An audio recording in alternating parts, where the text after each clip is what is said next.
What's up, poker players? Hope you guys are out there crushing it on the tables. In today's video, we are going to take a look at some hands that I have marked from the last few months of sessions, all of which are losing hands, probably why I marked them for review. Just a quick glance, we definitely have some interesting spots here. Let's jump right into them.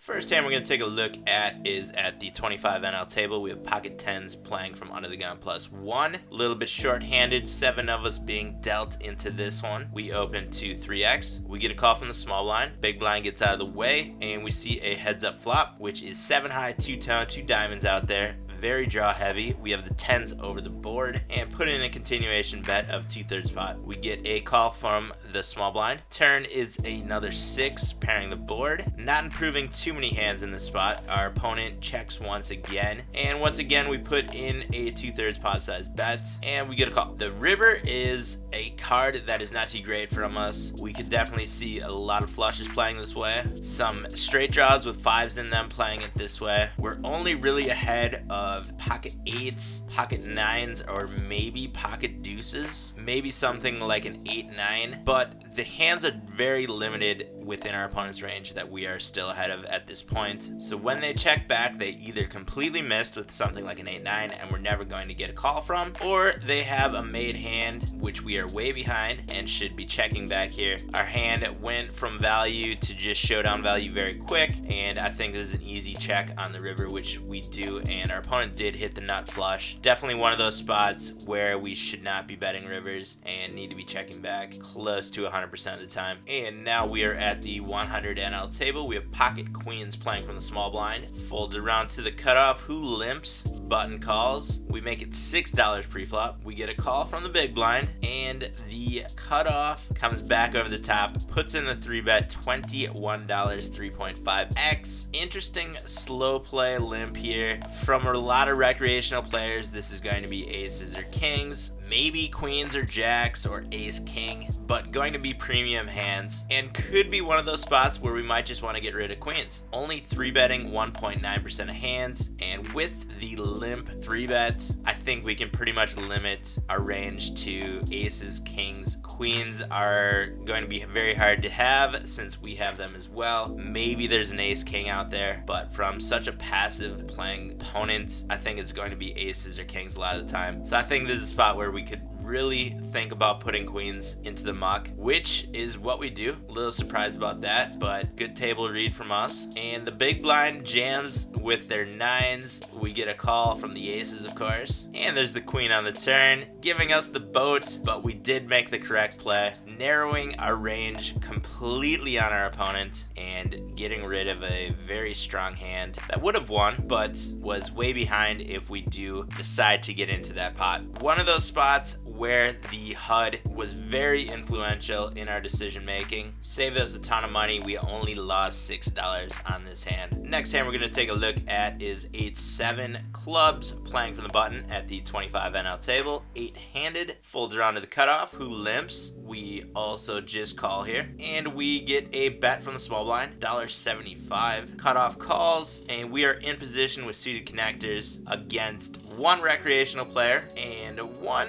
pretty solid player that we should have reads on with a 900 hand sample size on the HUD, so we do make a call here. Flop is ace high rainbow. Small blind checks, cutoff checks, and we have complete air here. We also just check. Turn is the 10 of clubs. Again, it goes check, check. Possibly one of those spots where we could put in a bluff here. Only getting called from an ace or a king within our opponent's range, which definitely could be out there. And we put in the half pot size bet. We get a call from the cutoff player, and the river is the queen of diamonds. We are playing the board, and with this check, I think it's another spot where we should be putting in a river bet. Even though our opponent has a 0% fold to river bet percentage, it's a small sample size, and I think in this spot we need to be putting putting in another river bets, folding out some of the kings. There's really not too many hands that connect with this board that our opponent could have. They probably would have bet an ace on the turn or the flop. A 10 would have 3-bet most likely on the turn. Queen jack as well. There's probably not too many random jacks within our opponent's range, and if they did, they probably would have bet it. So that limits pretty much just some kings, but even those probably wouldn't have played it this way. And when we bet again on the river, we're going to fold out all these small pairs that could just be calling on the turn and river as bluff catching. So I do bet $6, and somehow we do get a call from the pocket sixes, and they take down this pot of 22 bucks. Interesting calls on the turn and river. Let me know what you guys think about this one. Definitely an interesting hand, and I can see why I marked it. And now we are at the 200 NL table. We have king queen suited on the button. We get an open from the low jack to 2.5x. We get a call from the hijack player. We elect to just call here, and we see a 3-way flop, $18 in the pot. Flop is queen high rainbow. We get a continuation bet from the low jack player. Hijack calls, and we're in a tough spot right here. One of these players most likely has a queen, and there's not a lot of other hands that would be betting or calling in the spot besides sets, possibly some low straight draws. But we make a call of the $11, and we see a turn, which is the 10 of diamonds. Once again, the low jack player bets $30, and we get a call from the hijack again. I think the hijack probably would have 3-bet a set if they had it at this point in the hand. And once again, we're in another tough spot here. I think a lot of the queens probably would have slowed up besides ace queen on the turn from the low jack player, or queen 10 for that matter, leaving us not too many queens that we're ahead of that would be betting for value here. Maybe a queen jack, but our opponent has such a low aggression factor that I think they would have slowed down a lot of those hands, which I think limits our opponent's range to something like ace queen, queen 10, or a set of 4s, set of 2s, maybe kings or aces. Their range is way stronger than ours, and I definitely think we should be folding at this point in the hand. Maybe they c-bet something like ace king of diamonds and picked up the turn draw, but that's reaching. There's not a ton of those combinations, and we do make the correct fold here. We get a check on the river and a bet of $54, about half pot. I like that check, trying to induce some bets or possibly slowing down, being afraid of a set from this fairly passive player, and they make the call and take down this pot of $216. Crazy hand that we all hit the queen, and we did manage to avoid disaster here, folding on the turn, saving us quite a bit of money. And now we are looking at pocket 10s at the 50 NL table. Some of you guys might have seen this hand on Instagram. I posted this one not too long ago. If you are not following me on Instagram, the link is down in the video description. And we open up to 3x from under the gun +2. We get a call from the small blind and see a heads up flop, 350 in the pot, and we flop a full house. Little did I know though that we are up against quads. Thought we had the essential nuts here, especially when they lead out.